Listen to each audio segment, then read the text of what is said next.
Welcome back to another episode. Yes, the basic message in CSI Vegas Season 2 Episode 10 was true, but it did put the young CSI Chris in the spotlight. That helped balance things out. Chris was the obvious option to participate in the case of the week because it was set at a gathering for social media influencers. That was due to his side business of using the handle Chris Solves to broadcast films regarding CSI methods. Maxine was right to be worried when she discovered that he was posting about active cases, even if he never did it on his own time. Being linked to the outside world while working with a group of unaware geeks has always made Chris the odd man out in the lab. It's not an issue of age, it's an issue of interest. When he applied for the CSI, he ought to have told his future employers about this interest, even though it turned out that Chris's skills could have helped him land a job at the lab. Max shouldn't have heard Chris speak for the first time. I recognize the victim. He was acquitted of murder 4 years ago with my assistance. That wasn't supposed to happen out of the blue. Max was put in a challenging situation as a result, but she made the most of it. She asked LVPD to look at his postings since he started working at the lab.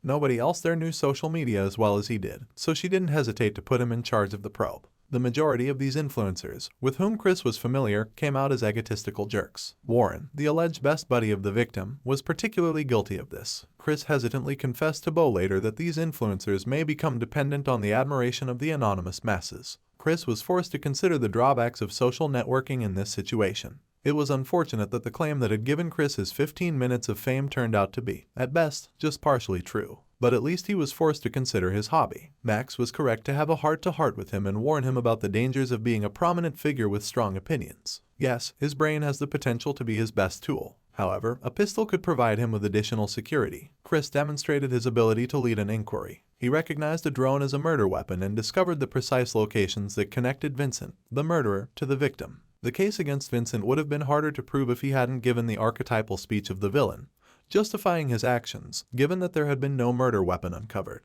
Chris was given the CSI job he deserved. It's doubtful that the individuals who hired him knew about his sporadic internet popularity. Maybe Vincent wasn't good enough to qualify because he was turned down twice. In the end, Chris's social media reputation was damaged by the entire ordeal. Both the first and the last have come before him. He took responsibility for his prior error and then, at least temporarily, put it behind him. It was fun to watch Chris enjoy the limelight. Sadly, that will probably be his last starring appearance this season because of the vast ensemble. On CSI Vegas Season 2, Episode 3, Max persisted in her effort to disregard the effects of the assault. She didn't even tell her son Brian about it since she anticipated that he would want to look after her, as he did when he discovered it. Folsom and Allie have timidly inquired as to her mental state. She is, however, their superior, so when she denied there was an issue, they were left with little alternative but to back off. Serena is not a direct employee of Max. She specifically inquired about her recovery this episode, as she had done before. Serena won't let this slide. For this reason, the two of them were presumably later seen at the gun range. Max said that she is still uneasy with the idea of Central Mass after asking Chris to carry a pistol. Max may not have had to carry as much of the leadership burden without Catherine's presence. Unfortunately, Catherine has only sometimes shown up, especially now that she has identified the killer of Grace. Since Allie informed Josh that their friendship couldn't continue as it had on CSI Vegas Season 2, Episode 9, the two were still looking for a new job.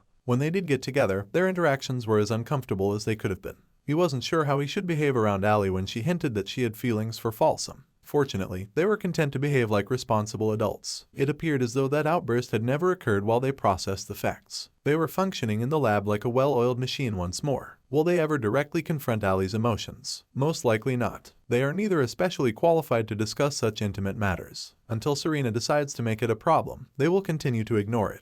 Thanks for watching, and don't forget to subscribe.